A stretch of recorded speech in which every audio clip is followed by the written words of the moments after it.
Hello, what's up, y'all? It's Papa D's D. By text this video by Patrick CC. This is the tragic real life story of Macaulay Culkin.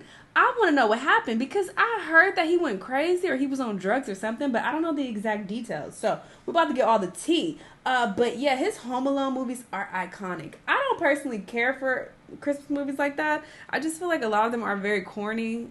But Home Alone, those movies are everything, especially the New York one. That's my favorite one. Anyway, we're going to see what happened with this little boy. Let's watch. For over 30 years, Home Alone has been a Christmas classic for Americans. Macaulay Culkin, who plays the role of Kevin, has entertained generations of families, always keeping the Christmas spirit alive.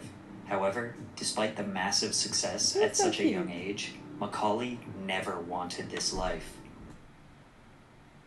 I know you're fucking lying. Y'all only gave this a 7.7. Y'all gave The Good Son a 6.4. This was a great movie. Wow, niggas are haters. See, this is why I don't fuck with IMDb.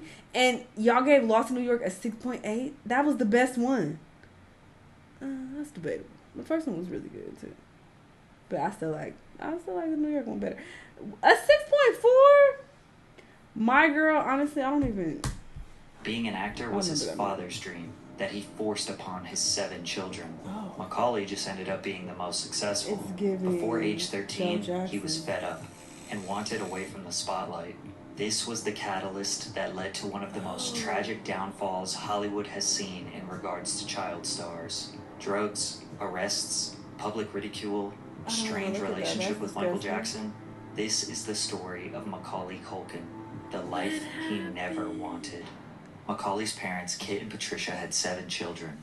Shane, Dakota, Macaulay, Kieran, Quinn, Christian, and Rory. The Culkins had a rough upbringing, to say the least. They lived in a railroad apartment in a tenement on East 94th Street and 2nd Avenue in New York City. The home was barely suitable for a couple. It was just a hallway with no separating doors except for the bathroom, which didn't even have a lock. It was not an ideal environment for children, but they kept having more babies. Macaulay, who also goes by Mac, began acting at age 4, appearing in roles on stage, on television, and in films throughout the 80s. He landed some pretty big hits, like Rocket Gibraltar and Uncle Buck. But Mac didn't exactly land those roles because of an inherent passion for acting. His father's dream was for his children to star in films, because he was a dancer/actor whose career was cut short. The peak of Kit Culkin's career was being an extra on the Broadway play West Side Story in 1961 and another small role in Hamlet in 1964. He had never experienced any sort of true fame or main character spotlight that he so longed for. His career was cut short over a small incident that he could not get past. So, doing King Lear, off Broadway. Right. He's playing Gloucester, way off Broadway. He's playing Gloucester, and Gloucester gets his eyes poked out. Yeah. So, he is so into his part, he closes his eyes. And so he's doing this soliloquy, and he's getting closer and closer to the edge of the stage. Yeah. And, he doesn't notice because he's so into the part, because he's blind. And then he spills into the first row. Yeah. And hurts himself. This is opening night. Yeah. And injures himself and can't do the rest of the run of the whole show. Uh-huh. And apparently that was like the last acting gig he ever did, because it was quite embarrassing. Since Kit could not deal with the shame and embarrassment, he pushed his dream onto his children, starting with his firstborn son, Shane. Shane was supposed to be the actor/dancer that his father never was. So they just kind of brought Macaulay along with them to ballet classes, theater, and movie auditions. Max says that he was an afterthought. His brother Kieran also felt the same way. My parents were running a little theater, the Light Opera of Manhattan, and whenever a production needed a kid, they were like, what age and what gender?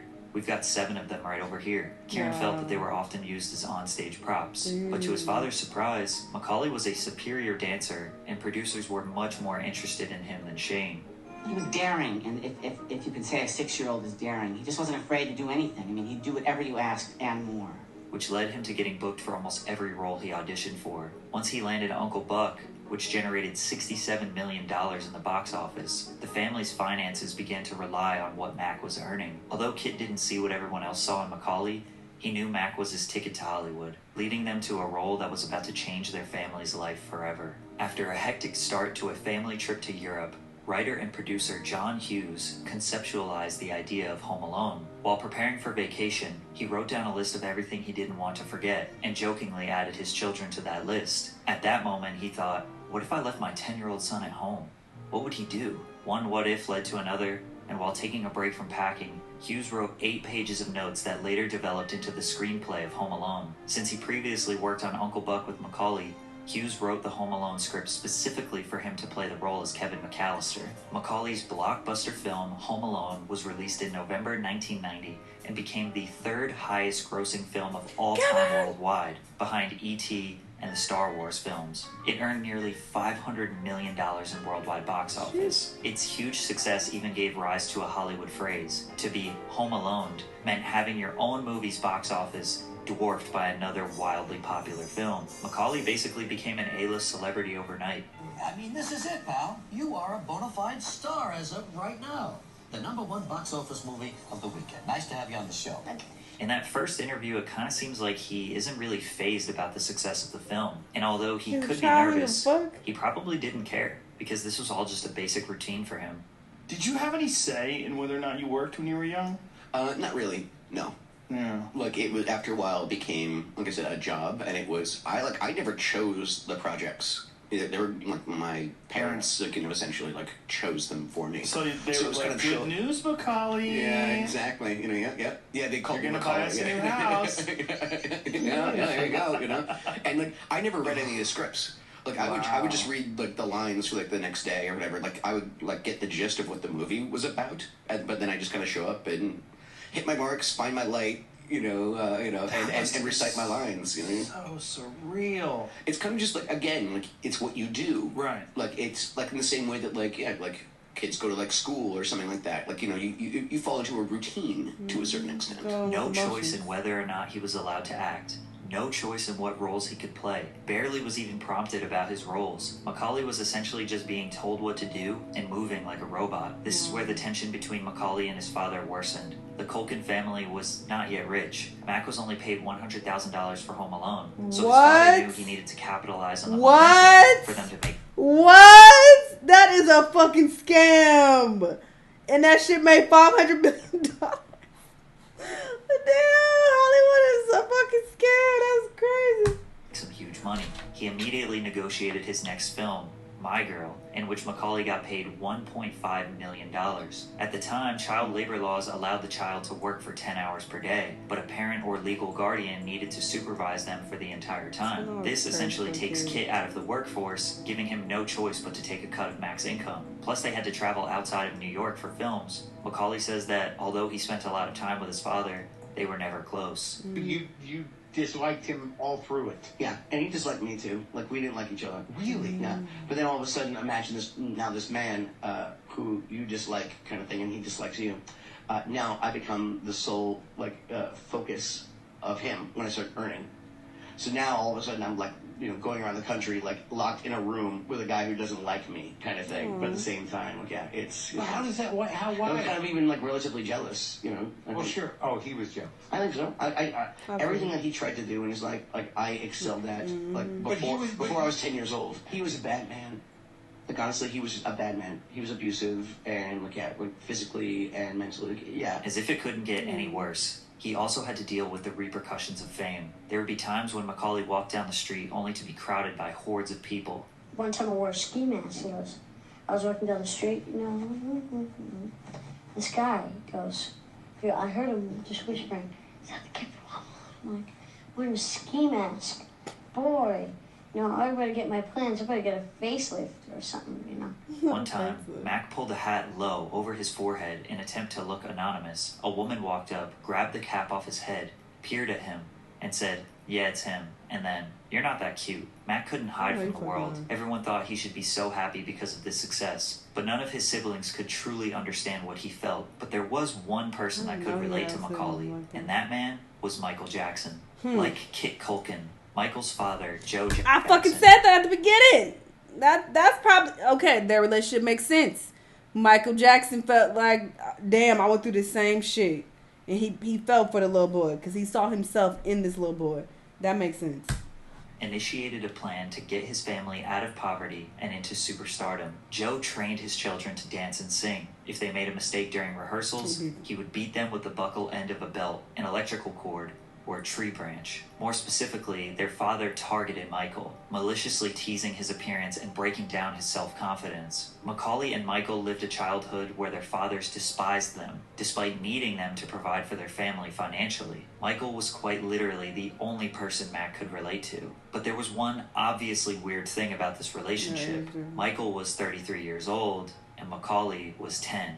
Over the years, Michael had befriended multiple children, inviting them and their families to his infamous Neverland Ranch, a full-blown amusement park at his estate. He hung out with these children and occasionally had sleepovers. Culkin's parents were fine with the friendship. Macaulay and Kieran visited Neverland Ranch often. Macaulay even says that he slept in Michael's bed about 10 times. What happened at the house? That's what all these things are. It's, you know, that's what's so weird, you know, because nothing happened, you know, I mean, nothing really. I mean, we played video games, you know, we you know, played in some amusement park. Well, the thing is with that whole thing is that, you know, they go, oh, you slept in the same bedroom as him. It's like, I don't think you understand. Michael Jackson's bedroom is 2 stories. And it has like 3 bathrooms and this and that. So when I slept in his bedroom, yeah, but you have to understand the whole scenario. And the thing is, through all the ups and downs in Michael's life, Mac was there for him. Mac never publicly bashed him. He only has positive memories of the star. In 2005, he testified under oath that all accusations of sexual misconduct were absolutely ridiculous and untrue. Home Alone 2, Lost in New York, was the 1992 sequel to Home Alone that was another smash hit. Mac was paid $4 million for the film, and it earned more than $359 million in the box office. It was met with some criticism initially for having basically the same exact plot as the first one, with some minor tweaks. But over the years, this film has become the most iconic and beloved of the series. The monstrous success leveled up. So why it got such a low rating? No, see, niggas don't know. Niggas don't know what they talking about. The Culkins immensely. Macaulay was officially the most successful and highest paid child in Hollywood since Shirley Temple. And still to this day, I don't think there's a more iconic child star than Macaulay Culkin. His father, Kit, gained substantial influence in Hollywood, because for studio executives to reach Macaulay, they needed to go through Kit. In 1993, Premiere Magazine rated Kit Culkin the 48th most powerful person in Hollywood, ahead of Michael Douglas and Eddie Murphy. Studio executives complained that Kit tried to use his power to seize creative control of Macaulay's movies. Because of this controlling nature, Kit was making enemies quickly. Little did they know that Macaulay Culkin's career at age 12 just peaked, and it was all downhill from here.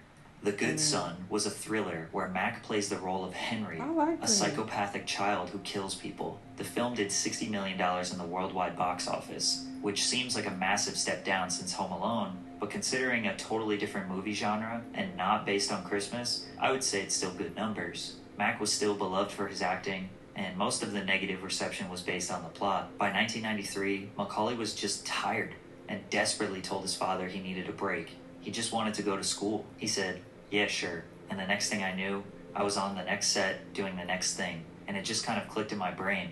Okay, there's basically nothing I can do to make this stop. I was making God knows how much money. And Kit was making me sleep on the couch. Just because he could. Just to let you know who's in charge. And just to let you know, if he doesn't want you to sleep in a bed, you're not going to sleep in a bed. The Nutcracker, Getting Even with Dad, The Page Master, Richie Rich. These next 4 movies all released in 1994, and evidently, the world was sick of Macaulay Culkin. He was cashing in an $8 million salary for each film, which is equivalent to about $16.5 million in 2023 value. Richie Rich was the only decently successful movie at a $75 million worldwide box office, and that's because it's basically the same format as Home Alone. It became increasingly clear that Macaulay failed to find substantial success outside of Home Alone.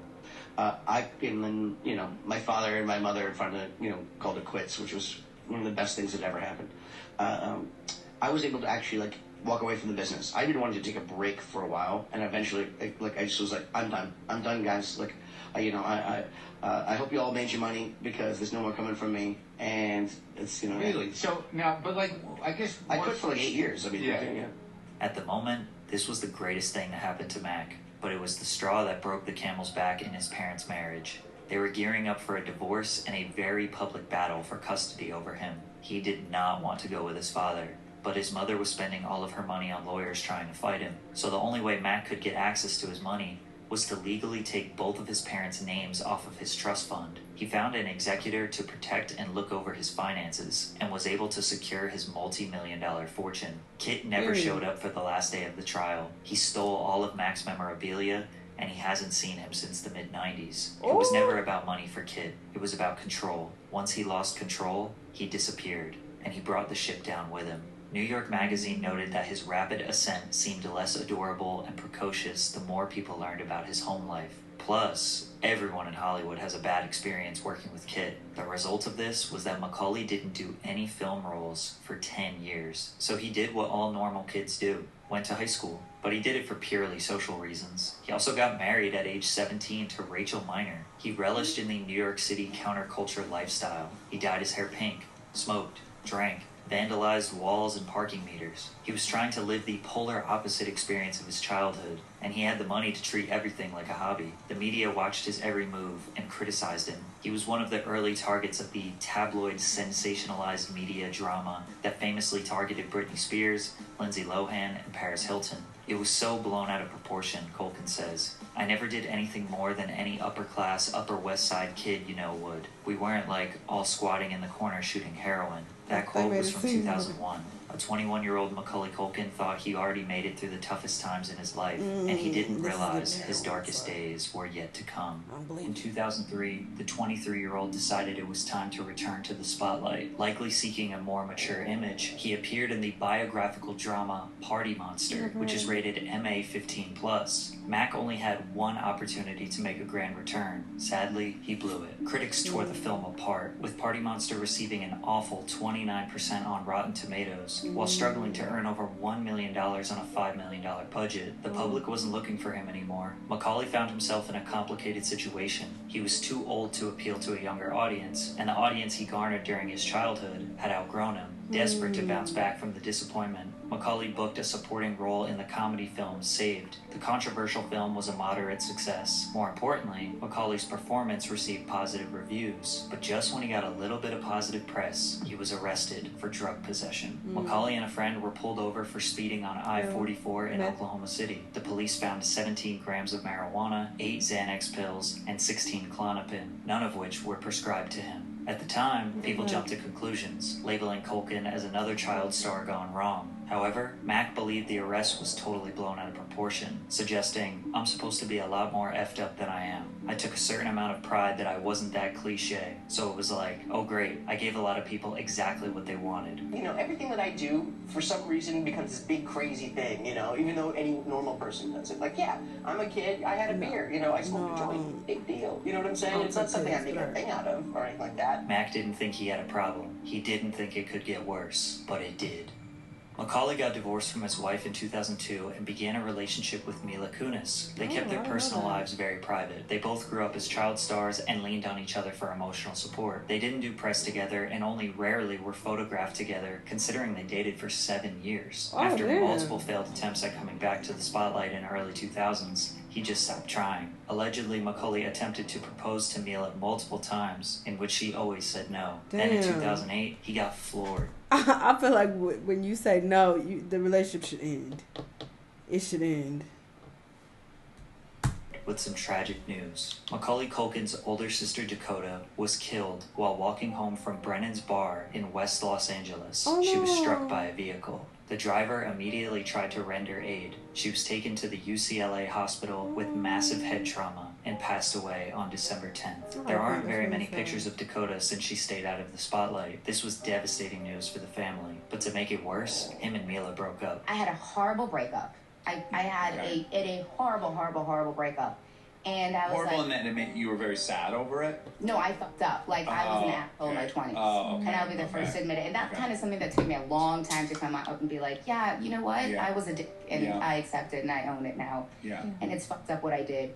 It's fucked up what I did and it's fucked up how I did it. Mila kind of hints here that she may have cheated on Macaulay, or at least left him at his most vulnerable time after 7 years. After this, all of Mac's public photos were very concerning. He looked extremely skinny, unhealthy, and potentially using drugs. Extremely bold articles were published stating that he was addicted to heroin and had only 6 months to live. They did not have any evidence to back up these claims, only that he had been arrested for drugs in the past. Plus, many years later, he said, "I wouldn't be the person I am today if I hadn't had drugs in my life at some point or another." Macaulay does admit this was the darkest time of his life. He couldn't eat all the foods he used to love eating. He couldn't sleep. He couldn't find any purpose in waking up in the morning. Then he got hit with another devastating blow when his lifelong friend Michael Jackson sadly passed away in 2009. The darkness loomed over his head for many years. He still just wanted to be left alone, but the media took any chance they could to post something about the child star who's cursed. He started a comedy musical group called Pizza Underground, where he did pizza-themed covers of songs.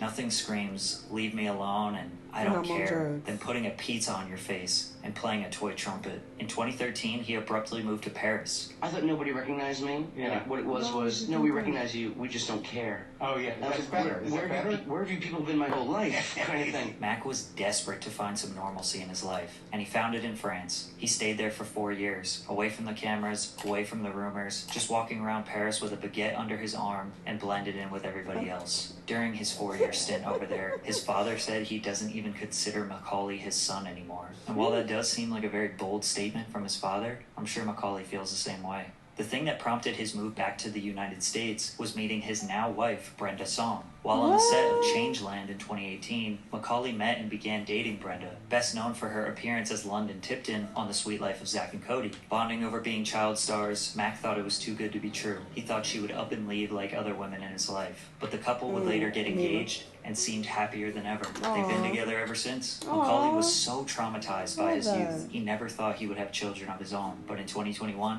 Brenda gave birth to their son, Dakota, who they named after Macaulay's sister. His relationship with Brenda brought some new life into him. He started multiple creative projects since meeting her. A comedy podcast called Bunny Ears, multiple television roles, and voiceover parts. He even had a big acting return in 2021 for the 10th season of American Horror Story, in which viewers praised his performance. His character, Mickey, quickly became a fan favorite. He remains relatively active on social media and has done a lot of public interviews and podcasts since meeting her. Yes, it seems Macaulay. like his wife and new family gave hope to the now 42-year-old. His father is in poor health, but Macaulay refuses to let his child meet his grandfather. But with the abusive past, it's hard to blame Mac for this. Despite everything that's happened and constantly going in and out of retirement, Mac is grateful for the way his life went. Although he endured years of abuse, unfair public scrutiny, potential drug habits, and peaked at age 12, he is still grateful for the opportunities and money that came along with it. This life, he didn't choose for himself. He was born to achieve his father's dream. By the time he was 10, he had achieved everything his father never could.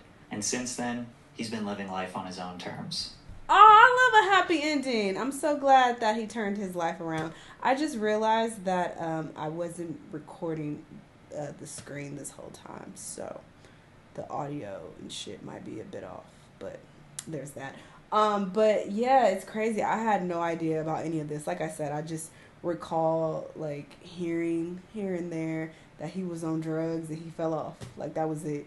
I didn't know that, you know, his dad was controlling him like this and he had this tragic story. Like this was really sad, but like I said, I'm glad that, you know, the ending worked out and he's married with a kid and he's back acting. He is on American Horror Story. That's crazy. I haven't watched American Horror Story in a cool minute because I just feel like they start running out of ideas and it just start getting stupid. And I was like, all right, I'm over it. Every time I would try to watch a new season, I would stop after a few episodes because I'm like, this is dumb. But maybe I'll check out the season that he's on. That's interesting. Anyway, y'all let me know what y'all thought. Let me know what other videos you want to watch and I'll see y'all on the next one. Bye!